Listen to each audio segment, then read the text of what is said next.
Hello friends, good morning সবাইকে। তো তোমরা দেখতে পাচ্ছ এখন বিকেল হচ্ছে। ওকে, সো দেখতে থাকো। এখন আমি ছিলকা এবং চা খেয়ে নিচ্ছি। তোমরা পুরো ভিডিওটা দেখতে থাকো লাস্ট পর্যন্ত। দেখতে থাকো পুরো ভিডিওটা।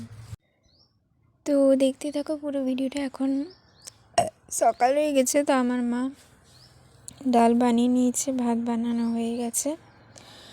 তারপর এখন ডালটা ছুঁকে নেবে, তোমরা দেখতে থাকো।